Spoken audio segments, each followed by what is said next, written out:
Muito bom, gente. Esse papel da DEP aí é relevante porque a gente sabe, né?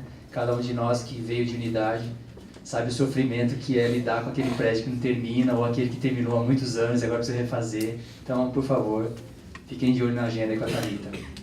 Bom, o nosso ponto aqui, trago aqui 4 tópicos para a gente conversar um pouquinho. A ideia, então, em cada tópico é realmente aberta, vocês irem conversando e destacando o que precisar.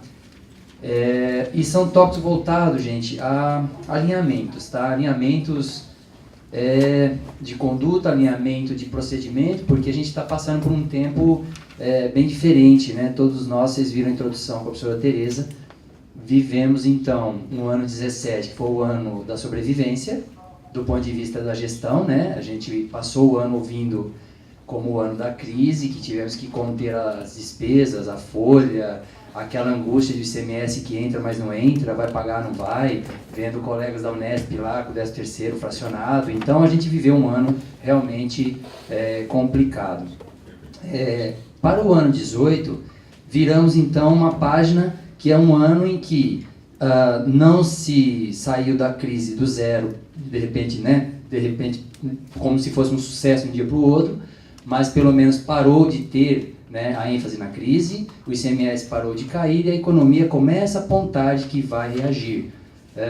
Tanto que, do ponto de vista econômico, estamos a patamares de janeiro de anos anteriores. Quem acompanha os boletins da EPLAN, vocês podem ver lá que os números começam a voltar um pouco ali ao que foi até 2014, 2015, um pouco antes de chegar na crise, né? Então, nós voltamos a janeiro e fevereiro com meses que apontam uma normalidade de estagnação, mas ainda não é o crescimento, mas para quem saiu de negativo, né, da ordem de PIB de -3, chegar a 0 ou 0,5 já é um alento, né? Nós estamos nesse alento. Por que eu falo em números?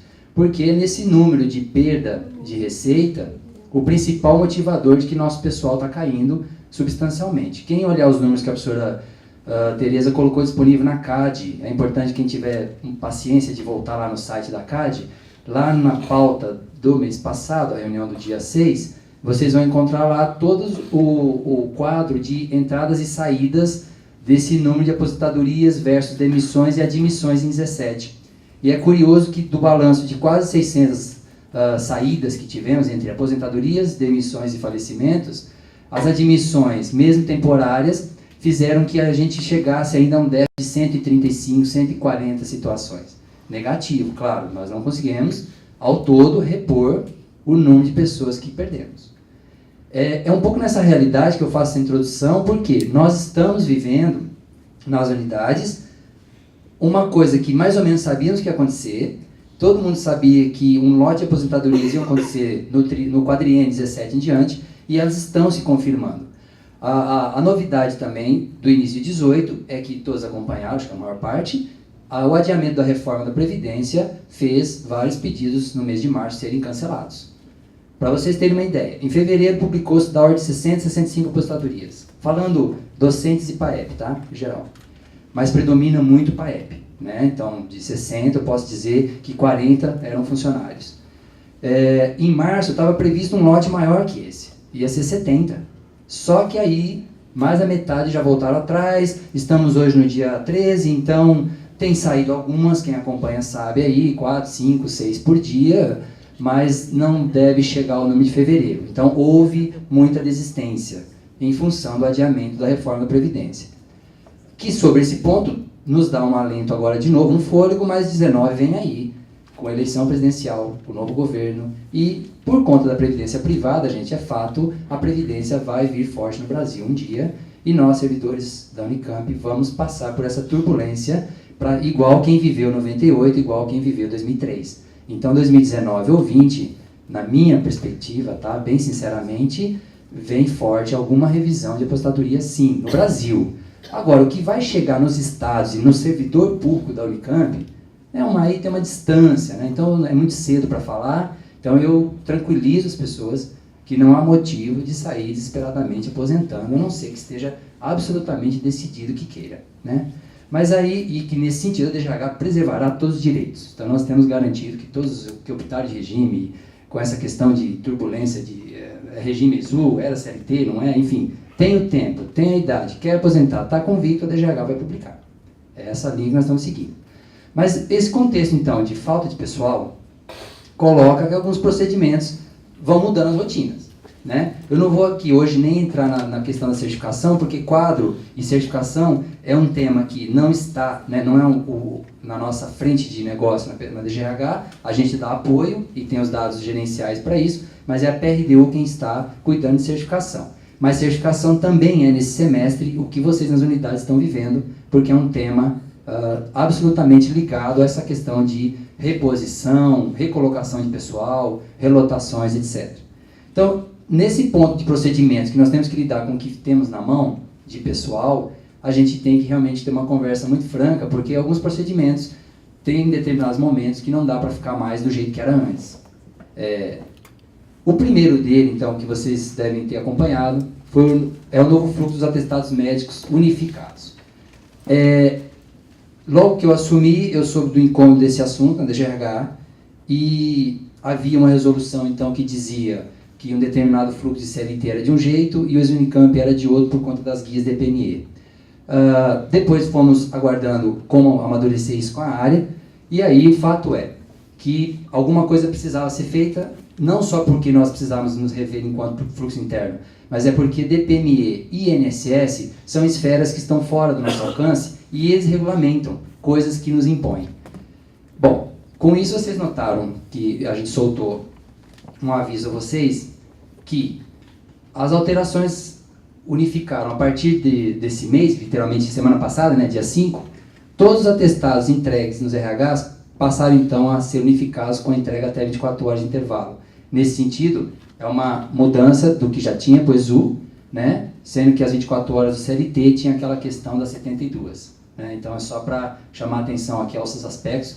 E, nesse sentido, ficamos muito sensíveis à área da saúde, porque é um lugar em que predomina, né, no campus muito seletista ainda, mas havia uma necessidade de padronizar. Controle interno mais integrado com repasse do atestado por via eletrônica para a validação da DSO no sistema vetor. Né? Então, foi duas alterações básicas que iniciaram motivando essa questão, porque tinha que ter uma integração maior ali com a chefia no setor. Mas nós vamos tocar nisso também na motivação. Então, a primeira delas são as constantes mudanças nas regras e procedimentos que o DPME São Paulo e o INSS baixa. Então, o Ministério do Trabalho e a Previdência Social a todo instante apresentam uma novidade para as empresas. E aí vem outro ponto que é muito ligado até ao tema anterior do treinamento, desse diálogo de acompanhar, indicar para o curso, enfim, esse relacionamento diário com as chefias. Nós notamos que o princípio de que a chefia deve manter constante informação sobre seus subordinados, reforçando o diálogo fluente e imprescindível para o bom funcionamento dos setores e das áreas, previsão de ausências, escalas remontadas, isso para aqueles setores de maior peso aí que tem, né, turma de escala, planejamento mínimo sobre o risco de travar os serviços. Não eram poucos, gente, o número de reclamação de pessoas que alegavam por conta dos seletistas que não davam notícia, não apareciam, e aí a DSO validava o atestado por lá, e depois é que tinha aquele famoso e-mail que ia para a chefia dizendo: seu servidor está de atestado. E já sabia que às vezes era de um dia, mas às vezes era de 10 dias. Então, é um impacto muito grande usar esse canal de uma forma, vamos dizer, meio atravessada, né? Isso seletista. Lembrando que o ESU, ele chegava lá na unidade, ou o parente dele, dizendo: olha, ele teve algo grave e está há 10 dias de atestado. Então, o ESU já tinha esse elo com a unidade. A terceira motivação necessária: uniformização dos procedimentos entre estatutário e seletista. Nós realmente debruçamos muito com a área lá e não vimos motivo de ficar perpetuando essa diferença trabalhista entre uma coisa e outra, e muito mais também pela tendência, né, gente? Vocês sabem que desde 2013 a Unicamp só contrata em ESU, né, estatutário, exceto os temporários seletistas, mas esse já é minoria, é exceção, né? Então nós temos um quadro que faz uma trajetória, uma projeção de ser permanente estatutária daqui 5, 10 anos, todo mundo. Continuando nas motivações, temos o nosso reforço de parceria, né, com as unidades ORS, porque a DGH sozinha não vai conseguir cuidar de tudo, né, porque também muitos servidores usavam o fluxo para não informar as ausências na origem ou apenas no retorno ao trabalho. Né. Muitos daqui são testemunhas disso. A gente percebe que essa falha, uma das maneiras teria sido, né, a gente busca ser dessa forma. A parceria vem da ideia, gente, desse ajuste de pessoal também. Eu claramente sei que nem todos os RHs têm a estrutura de contar ali com servidores também, mais do que um, né, para que possa cuidar do volume de atestados, mas a gente sabe que aquele lugar que no limite tenha um, ele não vai conseguir ser ali o super-herói do dia, que recebeu o atestado de 3 colegas que naquele dia resolveu ficar doente. Lembrando sempre aqui a questão da imprevisibilidade, né, gente? Estamos falando de uma sequência de eventos que pode acontecer. 3 ficaram doentes no mesmo dia de um RH que só tem uma pessoa só. Bom, aí contem com a gente. Liga para a DSO, manda o atestado no dia seguinte, a gente vai ajustar a frequência, ou seja, mas a pessoa vai saber que ficou doente. O RH vai saber, a chefia vai saber. Não vai ter história, não apareceu, bom, onde está esse servidor? Então, é aí que é o nosso elo. Por isso que é o tópico do 5. Exceções poderão surgir? Claro, sempre pode surgir, né? Como eu dei o exemplo, a pessoa ficou doente da meio-dia para a tarde, o RH está sozinho, uma pessoa única sabe às 5h30, quase indo embora, que chegou um atestado. Não se desespere, vai ter outro dia para mandar o atestado e vai dar certa frequência e o S1 vai constar e tudo bem. E se ficar internado, aí tem a questão da internação, e se for longa a perícia, aí é outra história. Enfim, todos aqueles procedimentos que vocês viram, que é cheio de detalhe, né? Realmente até eu peço paciência para quem lê aquilo, porque os procedimentos de PME, principalmente, para entender tem que dar talvez umas 2 lidas, porque ele é muito minucioso, é muito chato. No fundo, acho que, o dia que eu terminei de revisar tudo aquilo, eu parei um pouco e falei, gente, vamos falar sério. Na verdade, acho que essa mensagem toda que o DPME quer dizer pra gente é não fique doente. Porque é impressionante, eu não passei por perícia na situação do DPME, mas acho que realmente, de preferência, se puder escolher, é não ficar doente. Bom, sobre o ponto dos atestados, gente, muito problema nesse momento, suportável por enquanto, estamos há uma semana do novo fluxo, tudo bem? Foi dia 5 que começou, nem todo mundo ficou doente, então acho que tá bom. Eu já tenho problemas pontuais que eu redimi com o HC. HC? O Cristiano não conseguiu, acho que não. Mas o HC já está em contato com a gente, ele é o nosso campeão mesmo, a gente não pode negar, o HC tem o maior número de pessoas lotadas lá, então já estamos com um atendimento especializado para o HC, mas mesmo lá eles aceitaram o dia 5, deu certo, então a gente tem sempre esse parâmetro, se o HC suportou é porque acho que tem jeito. Bom, nesse segundo tópico dá para ser bem breve, a professora Tereza já adiantou algumas coisas para vocês. A CGU foi certificada no ano passado, na nova gestão, e com isso ela tirou, né, da CGU o comando, né, a diretriz administrativa e funcional para cuidar das câmaras da CVND e CVD. Bom, com isso, ela transferiu para a Secretaria-Geral as 2 comissões que são ligadas ao Consul, a CVND hoje apoiada pela Regina e a CVD, Comissão de Vagas Docentes, pela Leda. Leda, quem relembra, é a secretária-geral, ela mesma, está conosco na equipe, então a CVND e CVD passam a integrar comissões com a Secretaria-Geral, semelhante a CPDI e CLN, as câmaras que já fazem parte lá com a Ângela. O fluxograma refeito para o trâmite, porque, vamos ver se, desculpe, se o Matheus puder rapidinho só dar um pulo ali no site, acho que o comando se eu der aqui só vai mudar a página, né, Matheus, por favor. Eu vou só rapidinho mostrar para o pessoal que no site da SG já está o fluxograma online, isso, pois não. Então, quem puder, por favor, Matheus, só nos acompanhar, ali na CVND já tem um link próprio ao lado da CLN, é o do meio mais ou menos, mais 2 adiante, à direita. Opa, a tela... Aí, opa, beleza. Então, isso, CVND, mais uma, ok. No último link aí da atual da CVND, logo mais, daqui uns dias estarão os formulários, mas por enquanto a Regina e a Ângela disponibilizaram o fluxograma. E, bom, em rápidas palavras, mas todo mundo está acostumado com isso, a Regina simplesmente traduziu em etapas aquilo que a gente já conhece em fluxo, mas é importante que as unidades saibam que o formulário, então, nos próximos dias já vai para o ar. No formulário, eu vou daqui a pouco mostrar os campos principais que vai constar lá, mas para vocês entenderem que a entrada agora de pedido de vagas é na PRD ou gestão de quadros, antes de ir para a Secretaria-Geral. Então, em função do fluxo necessário para que seja certificado, né, confirmado, né, vamos usar a palavra melhor aqui, porque certificado no meio de certificação já... Para que seja confirmada a origem da vaga, a pertinência do quadro, optou-se por dar uma entrada no fluxo na PRDU, que vai validar a questão da origem, né, da vaga e recurso existente, etc. A PRDU já tria a solicitação, informa as despesas mensais e anuais e se há concurso vigente, processo seletivo temporário, quando é o caso de substitutos, né, CLT.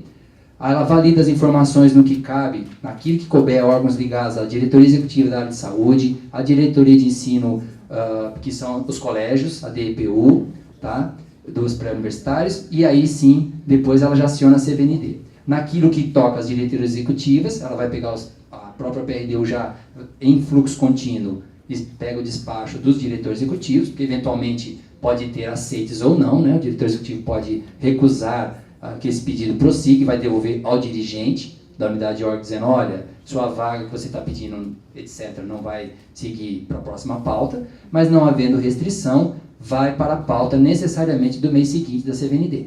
Né? Então, só para, em poucas etapas, vocês entenderem, fiquem atentos só à questão de que isso o formulário vai ajudar a reforçar, essa entrada, né, não se faz mais, em primeiro lugar, não é na CGU. Então, esqueçamos CGU para protocolar pedido de vagas.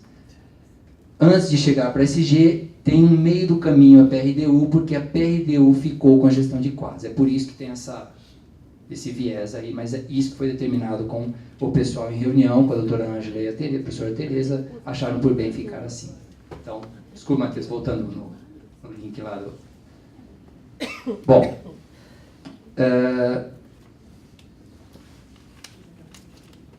com o formulário implantado, a ideia, gente, é trazer elementos que eu vou trazer aqui um pouco em forma de campos, só discorrido, mas para vocês terem ideia, né? Não é muito segredo, todo mundo já sabe que a forma de ofício, memorando que sempre se fez, mas o formulário vai estar de uma forma um pouco mais, primeiro que eletrônico, padronizado, com opções fechadas, quando tem aquela questão da motivação, né? Já vai ter as opções fechadas, mas ele vai ter o pedido da vaga, ele vai ter ocupação, perfil desejado, que é um pouco tradução do que é a nossa função carreira, né? Tem a famosa sempre discussão do perfil amplo, da função específica, né? Então vai ser uma forma de traduzir o que a gente sabe que é a linguagem da carreira vigente com a ocupação do que eu preciso. Qual é a ocupação que eu quero recolocar lá? A origem da vacância, por quê? Aí sim terá um campo fechado já indicando, ou vai ser aposentadoria, ou vai ser demissão, ou falecimento, ou transferência, e aí sim, no final tem o outro que é aumento de demanda qualificada mesmo. Então, quando não é uma vacância originária, por esse motivo de um colega anterior que estava no quadro, tem o outro que é porque o laboratório novo tem uma demanda justificada, qualificada, e quer realmente pedir a conquista de vagas para ali. Então, é assim que vai ter as opções no menu. Vai ser aberto um campo para as pessoas, sempre em campo fechado, poucas palavras, mas de maneira objetiva, dizer se for esgotadas tentativas de remanejamento ou ainda se há concurso vigente na mesma ocupação desejada. Esse elemento aqui eu deixei até para puxar um pouco do que a professora colocou. Nós vamos trabalhar os concursos vigentes, temos focados, né, no concurso vigente, desde 16, os que ainda podem ser aproveitados, né, bons candidatos para serem chamados, e agora vem esse efeito da previsão dos concursos de 17 para 18. Então, poderá ser indicado, eu vou informar o mês que vem para vocês. Então, essa questão que ela comentou do e-mail com os concursos aprovados pela CAD, eu envio para vocês na lista de e-mails dos ATUs e ATs, informando quais os concursos então estão vigentes. Os vigentes já estão no site da DGH, só, né, para reforçar vocês, mas lembrando. Agora, esses aprovados na CAD de 17 para 18 e que acontecerão durante 18, eu vou relacionar a vocês para vocês terem uma ideia das funções que estão priorizadas nesse momento para concurso. Mas num formulário que vai para a CVND a partir de abril, é importante que conste, olha, estamos sabendo que há um concurso tal em vista de ser aberto. Essa informação vai somar com o que a área de quadro já vai dizer, é só um dado a mais, mas ajuda a reforçar é o que a unidade precisa. Isso é muito comum, dá confusão, a unidade fala, começa falando em profissional de tecnologia, depois não sabe bem se é analista de sistemas, depois vai ver banco de dados e quando vê vai terminar um programador de página. Então, e para piorar, não era nem superior que ele queria, ele está desesperado, ele quer um médio. Porque basta um garoto, programador técnico, que para ele já resolve. Então a CVND, de repente, tem todo um debate, vai ver uma lista de concurso de analistas 7A, nível elevado lá, e a unidade fala, não, 2 programadores técnicos, jovem, garoto, quero 20 anos aqui, mais nada, ele me resolve a página.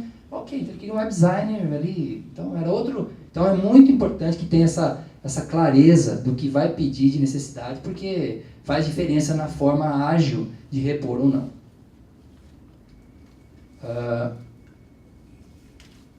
Ainda nesse tópico, para vocês ficarem atentos, este mês, né, ou desde o mês passado, mas mais fortemente a partir deste mês, a CVND está nesse momento definindo novas regras de reposição nos quadros funcionais. Serão estudadas 2 deliberações CAD, que vai tratar de reposição de servidores no caráter emergencial e reposição de servidores no caráter permanente. Serão submetidas em breve, a previsão é chegar na pauta de maio da CAD. Por quê? Porque a CVND de abril tem que aprovar antes. Então, conversem com os diretores, ATUs, que representam as áreas. Hoje está na seguinte distribuição: os membros da CVND são o professor Miguel da FEF, o professor Rodolfo do IC, professora Graça do IA, professor Chico do IMEC, e na área de saúde do Dr. Miranda, mas a área de saúde já está também devidamente ligada conosco, e inclusive a área de saúde, para vocês saberem, a DAS está trabalhando uma resolução separada. Então, haverá, provavelmente, uma resolução separada para tratar os casos emergenciais e permanentes de reposição na saúde, diferente da norma que a CAD vai tratar para unidades de pesquisa, centros e núcleos e administração central. Esse é o foco que vem aí, e é o que eu peço que vocês conversem. Eu digo conversem aqui, literalmente os ATUs, os diretores de cada unidade, procurem esses 4 pares, porque são eles que têm as minutas. Se houver alguma dúvida muito pontual também, a Regina está lá à disposição e pode enviar a vocês o arquivo com essa minuta inicial. No fundo, é uma minuta que tenta regulamentar orçamento e despesa para 18. E depois de 18, ela vai servir de elementos, no caso permanente, para o Consul discutir uma política de reposição, que vocês lembram que eu comentei. Nós não vamos conseguir repor tipo 500 aposentadorias. Então, quer dizer que alguma forma de repor qualificadamente, nós vamos ter que debater para saber quem pede 3 vagas para onde vai, quem pede 3 analistas para onde vai, 3 bibliotecários, 3 administrativos, etc. Pois não. Você só colocou os representantes de unidade de ensino e pesquisa, administração central. Sim, a administração central somos nós, que é DGH, PRDU e CGU. É a DGH. Sim, porque os demais membros, além daqueles ali, são 2 membros do Consul Funcionários, que aliás uma é da saúde, a enfermeira também, e aí o restante. Mas ficam nós à disposição. DGH, vocês podem ser de computação, órgãos centrais, levem demandas pontuais, que seja matéria para informe ou pauta CVND, é para nós a DGH mesmo. Bom, então de CVND tudo bem?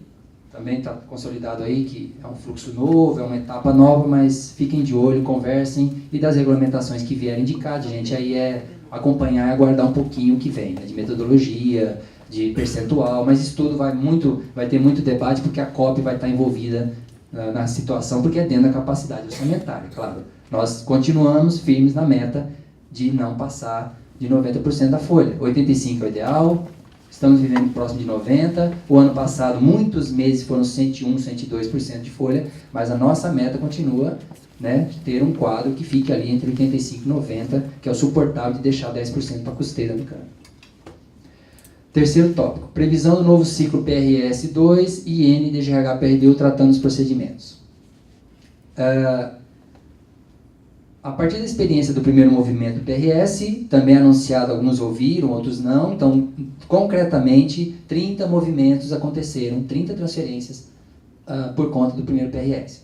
Pode parecer um número baixo, mas começou lá em 130 pessoas qualificadas para as entrevistas, depois teve 60 classificados, mas como um dos órgãos envolvidos tinha metade praticamente do quadro e não pôde liberar, por razões óbvias, para não paralisar o serviço da área inteira, né, do órgão inteiro, então 30 restantes movimentou-se no campus, e eu achei positivo, apesar de um número que pode parecer lido como pequeno, mas no momento de escassez que nós estamos vivendo, ter transferência de 30 pessoas não foi pouca coisa. Eu fui resgatar com o pessoal das áreas, a DGH não tinha tido, nos últimos 12 meses antes de eu chegar lá, movimento de 30 pessoas ao mesmo tempo, como aconteceu no PRS. Então já foi algo inovador nesse sentido. Também buscou-se uma coisa que, esse objetivo nós atingimos, que é padronizar um pouco e oficializar as transferências no campus. Então o PRS tem um pouco esse papel e ele vai continuar nesse intuito. Então, nesse sentido, a PRDU resolveu conosco reeditar para março em diante, daqui a pouco eu vou falar para vocês o cronograma. O PRS ele tem um sistema então semelhante ao primeiro ciclo. Alguns ajustes foram feitos para deixar o cronograma mais visível do início ao fim para dirigentes, chefias e servidores, porque como no primeiro teve alguns e-mails que ficou alterando etapas de providência por e-mail, deu uma espécie de correria ali para alguns, ficou meio instável, então agora a gente vai resolver um cronograma fechado que fique numa tela para todo mundo do início ao fim. A experiência nossa da primeira edição mostrou que aquela situação de deixar negociar, a situação de deixar a inscrição deferida sob condicionante foi uma experiência que não se mostrou muito viável, porque das 90% das situações dessa, no fim o dirigente não liberou. Então, na verdade, ele queria dizer não, ele não quis dizer não na inscrição, ele teve que dizer não no fim. E aí muitos servidores também, com razão, reclamaram. Poxa, mas vocês deixaram eu ir na entrevista. Bom, essa era a experiência do primeiro, né? Eu me coloco para ser entrevistado e vou conhecer outros ambientes, outras pessoas, passar pelo processo de ser conhecido. Tinha gente que reclamava que queria isso, e aí isso vai acontecer agora de novo, porque só que nós percebemos que em termos de estrutura e dirigente não era relevante ficar esgotando todos os desejos, porque primeiro não dá para agradar tudo, né? O servidor queria então tudo. Mas eu quero ter a chance de ser ouvido por outras 2 chefias, porque assim eu fui conhecido, eu fui visível, eu cheguei numa banca lá no instituto. Tá, mas não é todo esse intuito que está atrás, né? A questão de o que acontecia muito por trás da inscrição deferida ou não no começo, e a gente percebeu, foi a falta de elo com algumas chefias. Incrivelmente, tem gente que acha natural não falar com o chefe mesmo, não só na questão da saúde, mas na questão do PRS também. Porque ele se inscrevia e não queria saber que o outro estava inscrito e não queria saber de avisar que foi para a entrevista, e se bobear não queria saber de que, eu tenho que ir embora. Gente, realmente é impressionante, mas a pessoa não está no lugar certo com uma chefia dessa, não é possível, porque ele consegue entender na hierarquia que ele quer viver sem depender da chefia. Então, é impressionante. Então, não dá. Lógico que não dá. Não faz sentido. Todo mundo aqui sabe que, gerencialmente, a chefia tem que ter uma ideia do que está acontecendo, tem que ter uma ideia que é muito mais saudável. Quando alguém é liberado, conversando desde o início. Olha, eu quero fazer um projeto diferente, vou para outro lugar, aqui acho que já deu, você sabe do meu potencial que é muito mais do que pareço. Então, assim, a pessoa fala umas coisas que tem que dizer pro chefe. E às vezes o chefe vai reconhecer e fala, sabe que é verdade? Você tem uma formação, uma coisa que está aqui já há alguns anos, já apresentou, agregou legal o que deu, agora está na hora de partir para outros projetos. Bom, mas só que preciso ver quem te põe no teu lugar. Normalmente é sempre olha, então, você é muito bom para nós, mas eu preciso ver quem eu põe no teu lugar. Então, essas condições, mais o tabuleiro, se busca no PRS, é isso mesmo. De repente vai ter 2 ou 3 que vão estar interessados naquele lugar, e a pessoa vai indicar a vaga, e vai conseguir levar alguém, e aí acaba a barreira que eu não libero porque eu não tenho ninguém. Na medida que ele conseguir alguém, negocia-se um prazo, e aí libera. Então, é um pouco esse intuito, né, de criar esse diálogo. Então, vai acabar na inscrição aquela opção do deferido sob condicionante, o comitê já vai considerar do dirigente o sim ou não de vez, e aí para prosseguir na entrevista, né? Porque a gente quer evitar que muita expectativa, né, vire pressão na negociação, não é esse o intuito do trabalho.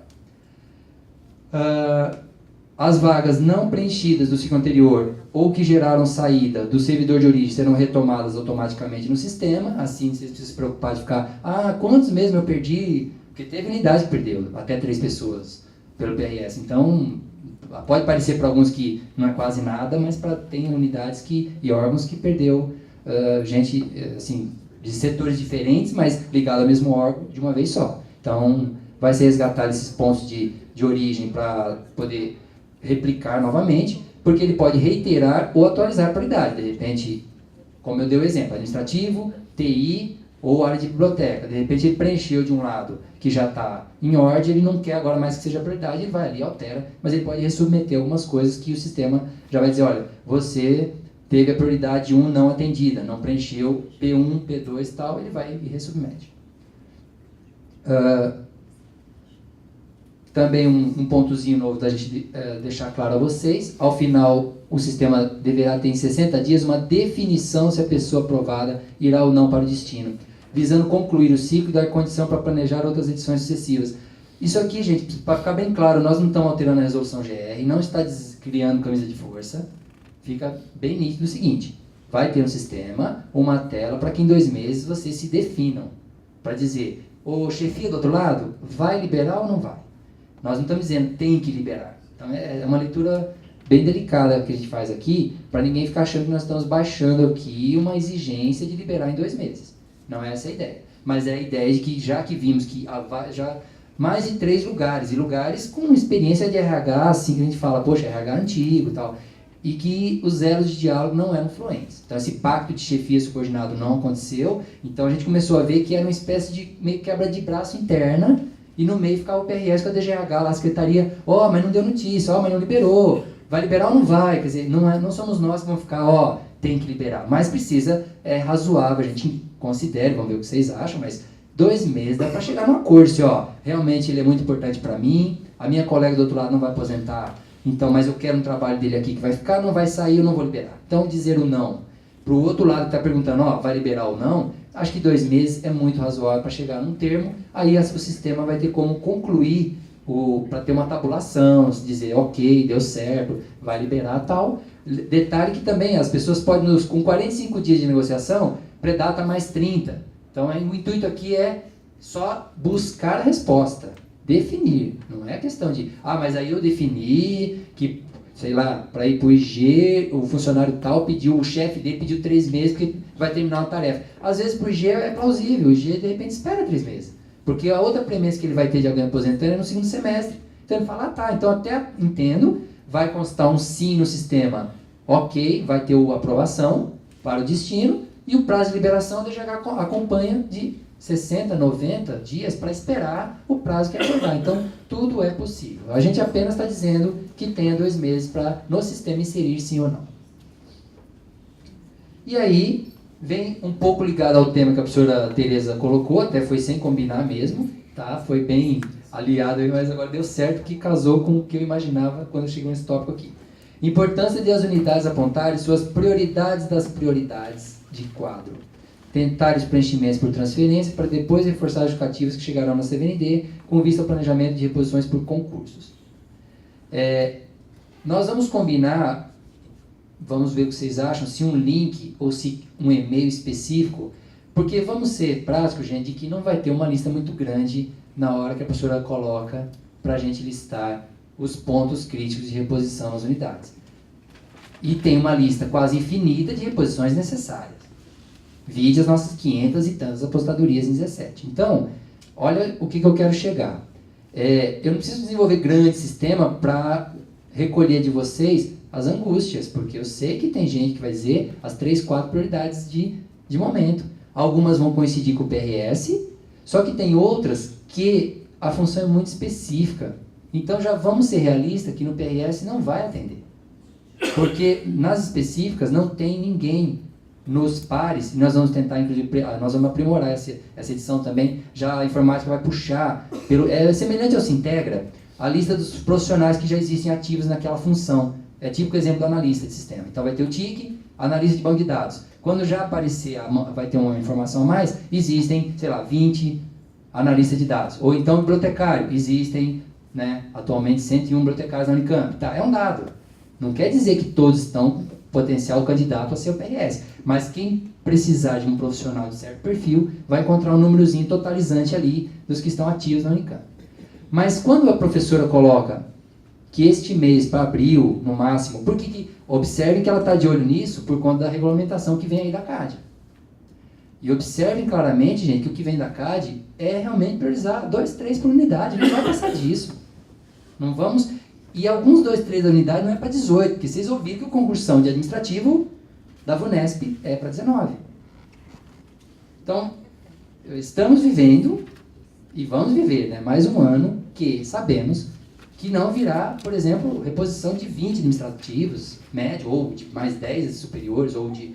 Não vem, porque ainda mesmo que tenhamos concurso, se Deus quiser com sucesso, que a VUNESP não tenha nenhum embargo, que não dê nenhum recurso intempestivo que bloqueie e tal, as admissões por conta da lei eleitoral já vão acontecer em janeiro 19. As emergenciais que ela falou ali é aquela da exceção, exceção, exceção, que é o contrato temporário que a CVND aprova, mas aí tem que ter sempre um processo seletivo prévio, porque aí o Ministério Público nos barra, nos embarga, se a gente fizer qualquer coisa. Não existe admissão expressa por indicação mais na Unicamp, então é 0 a chance. Então, para vocês terem noção desse cenário, Nós podemos pensar, então, se um link que eu possa abrir lá na IDGH e terá 3 ou 4 campinhos e cada um vai colocar a área de prioridade, setor, né, chamando aqui área, setor, como a professora deu exemplo. Ela está focada em 4 grandes, né, pontos-chave das unidades: graduação, pós-graduação, biblioteca e informática. Podemos abrir esses 4 campos e cada um vai dizer, na minha pós tem 3, na minha pós tem 2, meu ponto crítico de biblioteca é 1. A gente pode... eu realmente não tenho um sistema para mostrar hoje, porque a professora ela deu a notícia, mas nós não temos a parte técnica de tela para mostrar. Mas não é difícil, das 26 unidades e os 2 colégios que ela elencou, a gente combinar aqui a forma que vocês querem mandar esses pontos críticos. Que, como eu disse, não vai passar de 3 prioridades, P1, P2, P3, de qual função, tendo recurso, a CAD vai dizer, contrates para aquele lugar. E aí a DGH vai correr e convocar o candidato e mandar para vocês. Então, vocês acham que e-mail, eu posso indicar na lista de e-mail de vocês um e-mail que basta, não precisa grande tela, grandes sistemas, ok para isso? Aí, objetivamente, vocês entendem que dá para mandar, eu vou colocar no e-mail as 4 áreas focadas e vocês vão responder para aquele e-mail que eu vou colocar lá, onde ele vai centralizar as respostas, aí depois eu tabulo isso de uma forma mais apresentável para a CGU receber isso, pode ser? Porque eu não preciso desenvolver campos e telas fechadas para dizerem que na pós precisa de 2, que a biblioteca está para fechar, que tem unidades que tem biblioteca para fechar, gente, é sério. E o SBU não está tendo muito o que fazer, porque o SBU também tem lá suas premências, então não está fácil, realmente a gente vai... Mas esse dimensionamento dá para fazer em e-mail. Nos próximos dias vocês receberão um prazo combinado de responder e dizendo as prioridades dos chamados pontos críticos que a professora Tereza elencou. Tá? Isso vai bater um pouquinho com o fluxo do PRS, para vocês verem que vagas tenta inserir, e aí eu acho que vai somando, né, esses esforços de movimento interno. Calendário proposto, então, a gente pensa na semana que vem, a partir do dia 19, isso tudo vocês vão receber, a gente pode, quem quiser anotar, mas fique à vontade, depois a gente manda, mas é 19 de março a 3 de abril, tá? Depois a gente vai ter um período ali simultâneo, as inscrições já dá para ir acontecendo uma análise, mas até o dia 16, de 3 a 16, o comitê dá uma olhada nas oportunidades. Nós vamos procurar preservar, então, só para vocês terem ideia, as vagas que já se perderam do primeiro ciclo, as prioridades relembradas que já estavam P1 da gestão passada, do ciclo passado, e também há uma intenção de, por exemplo, em unidades de ensino e alguns órgãos, dobrar a possibilidade de cadastros, aumentar o leque de oportunidades, né? Então, isso é uma intenção que a PLDU colocou, porque vocês viram que no primeiro ciclo, como era pioneiro, houve um coeficiente entre a expectativa de pedido e corte do que foi validado, né? Então, a expectativa é que dessa vez priorize as vagas que a pessoa já perdeu alguém, prioriza as vagas P1, que já eram prioridades em setembro, outubro ali, quando cadastrou ano passado, e aí coloca mais umas 2 ou 3 para a unidade ter margem de captação, né? Que, na verdade, é aumentar a captação só, que é a intenção. E essa prioridade não pode ser alterada pela Sim, unidade? sim, é o que eu falei, vai ser relembrado para o dirigente falar, e o RH, ok, concordo que ainda é P1, não é mais, não quero mais, ok, porque por outra via, alguém foi lá, transferiu, mudou o processo, mudou o trabalho, já não é mais, então vai ser a hora que tem que revalidar. O que a novidade boa é que a PRDU vai aumentar os leques de oportunidades. Então, provavelmente, quando lá na primeira vez do ciclo, nós cadastramos quase 800 oportunidades, era muita coisa, né? Então, agora vai tentar chegar no meio termo aí de vagas, então não vai ser só 1, 2 vagas por unidade, essa que é o órgãos. Então, a ideia é ter um pouco mais de vagas para cadastrar, porque foi muito comum, que nem um exemplo que a professora agora fala das áreas, né, de setores. Você canalizar demais a 1 ou 2 vagas na PRS, mas às vezes você tem que repor TI, biblioteca e administrativa, já deu 3 leques. É impossível atender a variável de buscar profissionais fechando em uma área só, tendo que dar as 3 prioridades, falar uma prioridade da prioridade, aí esgotava muito a margem de manobra da unidade. Então agora a PRDU vai ampliar um pouco mais esse leque. Mas você não sabe ainda qual vai ser a ampliação. Não, a meta é quase, não chega a dobrar, mas vamos dizer que quase dobra, porque quem perdeu gente, mais a vaga prioritária e mais o dobro. Então, alguns casos vai dobrar a vaga. Alguém tinha 2 vagas no ano passado, vai virar 4, alguém tinha 3, vai virar 6, porque ele perdeu 2 ou 3, né? Então é 6 por quê? Perdeu 2 ou 3, que acabou de ser transferido, e vai tentar repor mais 2 ou 3. Então ele vai ter umas 6 vagas para cadastrar, quem sabe ele busca mais gente para relotar. Tá? Aí tudo no âmbito do PRS, a inscrição do servidor está se projetando de 17 a 23 de abril, vocês vão receber tudo certinho lá depois. A manifestação da unidade de origem, então, o famoso semana da hora do corte, né? Sim ou não? 24 a 27 de abril, tá? Ó, então, vou tentar trazer gente, mas também vou deixar que o meu servidor se inscreva lá e ok, vai para a entrevista, então vai ser a hora da verdade ali. Aí, comitê analisa as inscrições para ver alguma inconsistência, alguma coisinha ali de 2 a 8 de maio. E aí, a unidade de destino faz o processo das entrevistas, daquele jeito que vocês viveram aí na prática, de 9 a 22 de maio, então bastante dias aí para, no mínimo uns 15 que a norma pede, mas a gente colocou um pouco a mais. E aí, em dias úteis, né? E a divulgação de resultados, já ali a partir de 23 de maio, fim de maio no máximo, a gente vai saber os habilitados para possíveis transferências pelo PRS de novo, tá? E quando eu falo a palavra transferência, já me remonta a lembrá-los que não é que está de todo fechado, proibido ter transferências por outra forma, porque não está. A resolução permite, né, que servidores peçam transferências por acordo entre as administrações, a pedido da administração superior, por força maior, tudo pode acontecer. Mas, prioritariamente, a gente está pedindo que os RHs e ATUs avisem os servidores que não adianta ficar fazendo cadastro na DPD de que eu quero transferir um dia para algum lugar. Não tem. Então, o cadastro na DPD para ficar anotando desejos de transferências é PRS. Então, não tem mais lista de transferência de desejos na DPD. Tá? Agora, aquele servidor que uma unidade quer acordar com outro e quer transferir, ok. E nós vamos estudar para o segundo semestre, o outro ciclo do PRS é avançar na ideia, um pouco ligada ao currículo aí, e essa questão da lista de competências das pessoas, é buscar uma ideia de repente, o banco de oportunidades que já foi ouvido por alguns mais antigos aqui, mas resgatar ele mais forte, porque talvez ele vai ter um link muito próximo ao PRS, que é a permuta. Porque a permuta é muito tranquila. E isso é outro canal que a gente não proíbe qualquer avanço em duas pessoas que queiram trocar de lugares simultâneos, tá, gente? Então, permuta é válido e nós vamos tentar aprimorar para o segundo semestre, de repente, no próprio PRS ou uma coisa que, terminando de fazer a inscrição, a pessoa, por exemplo, coloque ali, sim, eu aceito permuta, os perfis que baterem, o nível, a exigência, o que o dirigente quer, as 4 pessoas envolvidas gostaram, né? Os 2 dirigentes de cada lado e os 2 servidores querem permutar, gente, vai ser automático. É assim, desejo, quero, bateu o desejo, o chefe de lá gostou, na outra semana está no outro órgão. Não tem motivo para grandes procedimentos para trabalhar permuta. Permuta é, quer, colou, vai. Né? Então, bateu o desejo, vai. Mas é uma meta para o segundo semestre, nós vamos avançar. Enquanto isso não acontece em sistema, é livre para vocês negociarem, pode fazer à vontade. Bom, vou tentar rapidinho nesse tópico para depois a gente abrir para ouvir vocês o que vocês sentem aí. Mas tem um pontinho também que eu, chegando lá, fiquei um pouco incomodado, e no segundo semestre percebi que isso foi aumentando os incômodos, é a situação do recadastramento nos meses de aniversário. E aí nós conversamos, avaliamos e percebemos que nós temos que atacar esse problema, e que ele é um probleminha na Unicamp. Ele tem um decreto formal, tem uma norma estabelecida, há anos, aliás, e para muitos pode parecer uma norma chatinha, né? Mas é norma, né? E aí que nós temos necessidade de cumprimento da norma estadual e do rigor dos RHs, com avisos interessados de que não há motivo para ignorar essa determinação. Testando a autoridade dos órgãos, que é isso que está acontecendo bastante em alguns lugares, expondo os responsáveis a explicações de cobranças administrativas superiores, inclusive de órgãos externos que nos fiscalizam periodicamente.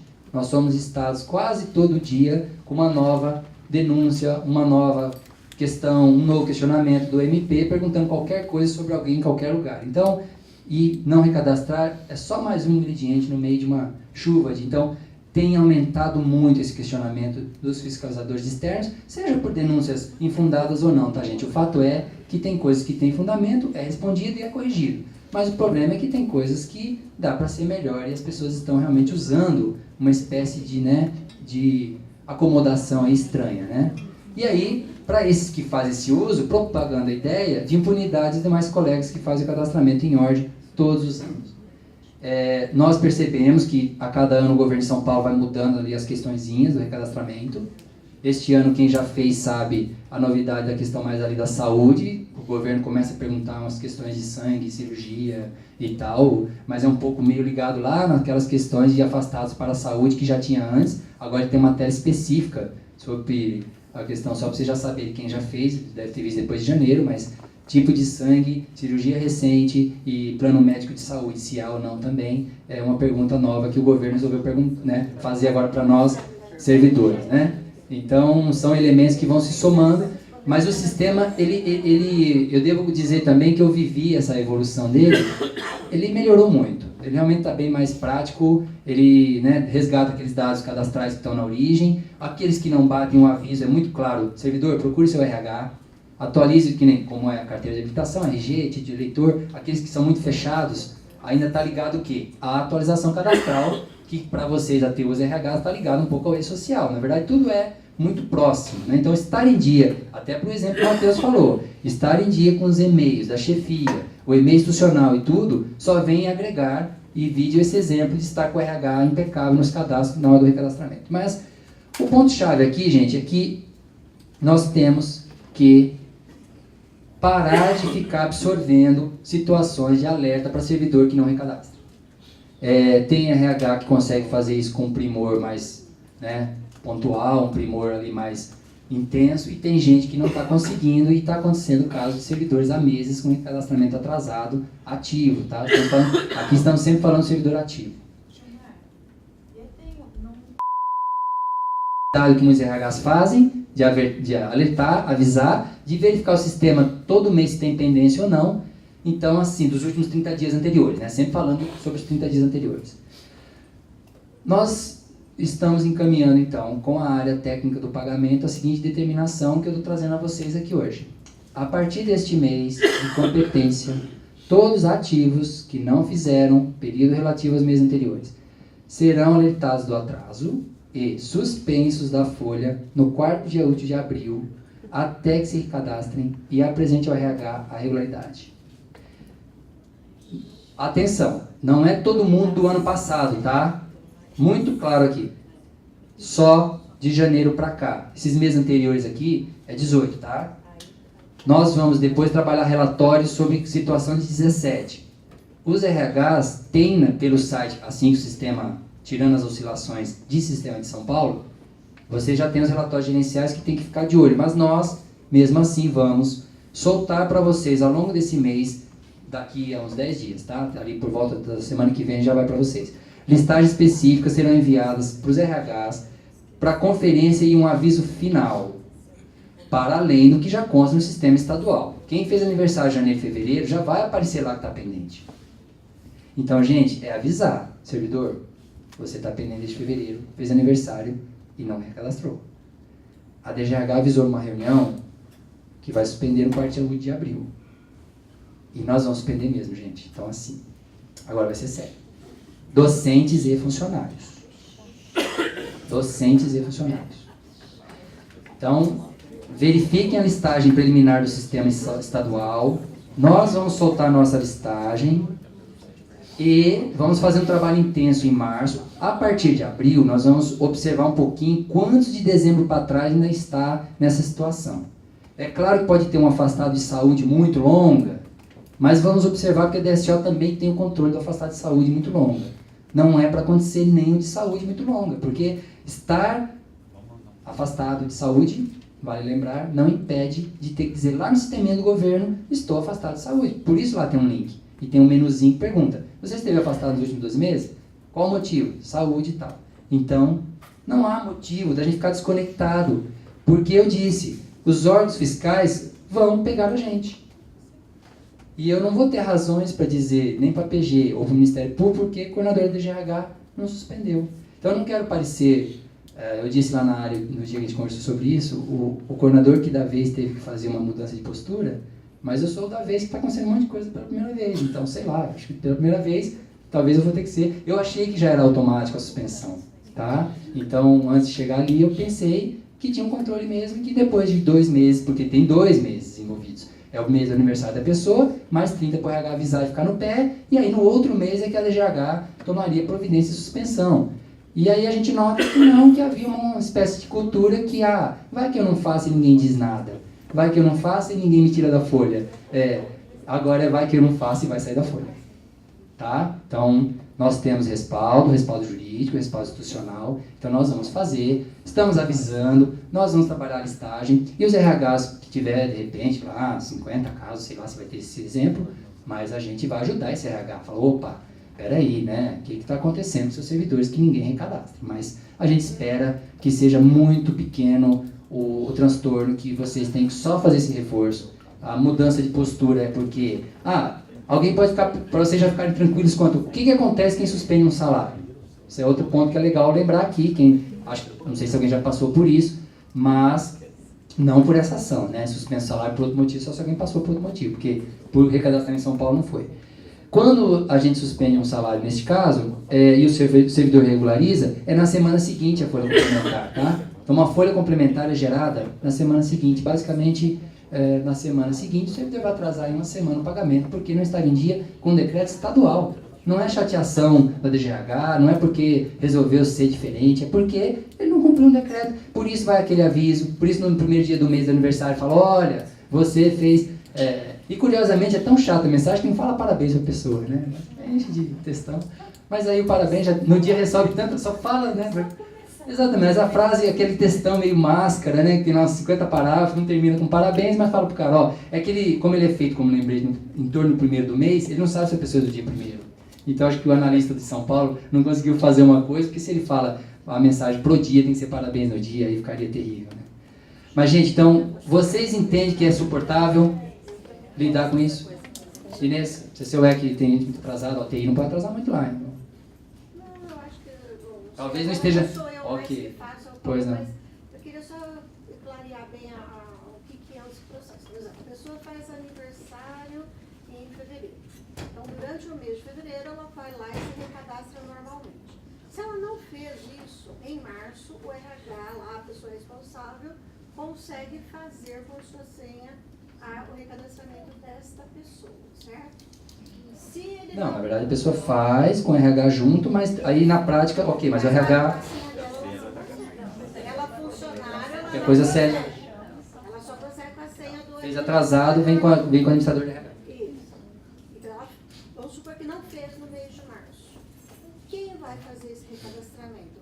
A DGRH?